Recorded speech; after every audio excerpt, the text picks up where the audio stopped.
কবি কাজী নজরুল ইসলামের ১২৫তম জন্মবার্ষিকী উপলক্ষে অনুষ্ঠিত হয়েছে নজরুল জয়ন্তী। বৃহস্পতিবার বিকেলে জেলা শিল্পকলা একাডেমিতে এই নজরুল জয়ন্তীর আয়োজন করা হয়। উম্মে সালমা নিজুমের সঞ্চালনায় ওয়াহিদ জামানের সভাপতিত্বে প্রধান অতিথি হিসেবে উপস্থিত ছিলেন অতিরিক্ত জেলা প্রশাসক আব্দুল মালেক। মুখ্য আলোচক হিসেবে উপস্থিত ছিলেন চট্টগ্রাম বিশ্ববিদ্যালয় নজরুল গবেষণা কেন্দ্রের পরিচালক ডক্টর আনোয়ার সাঈদ। আরও উপস্থিত ছিলেন কবি নজরুল একাডেমি চট্টগ্রামের নির্বাহী পরিচালক মোহাম্মদ নূর নবী ও পরিচালক জেবুন নাহার শারমিন, সাংবাদিক ওমর ফারুক তাহের সহ অন্যান্যরা। তারা যে কাজ করে যাচ্ছে এটি চট্টগ্রাম তথা বাংলাদেশের মানুষের মধ্যে নতুন করে কাজী নজরুল ইসলামকে জানাবে এবং নজরুল ইসলামের যে চেতনা, যে আদর্শ, যে বিশ্বাস, সেইভাবে আমাদের আগামী দিনের নাগরিক যারা তাদেরকে সেইভাবে গড়ে তুলবে।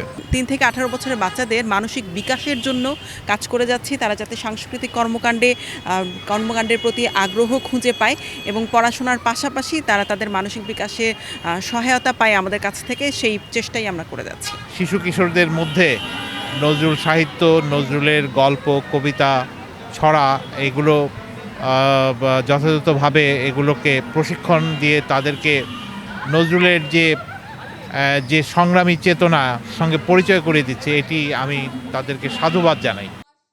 জেলা শিল্পকলা একাডেমি চট্টগ্রাম অডিটোরিয়ামে সাংস্কৃতিক পরিবেশনায় অংশ নেন একাডেমির ২০০ শতাধিক ক্ষুদে শিক্ষার্থী। অনুষ্ঠানে একক নজরুল সঙ্গীত পরিবেশন করেন বাংলাদেশ টেলিভিশনের নজরুল সঙ্গীত শিল্পী তনুশ্রী দাস ও শ্রাবন্তী ধর তৃষা। News desk, বাংলাধারা।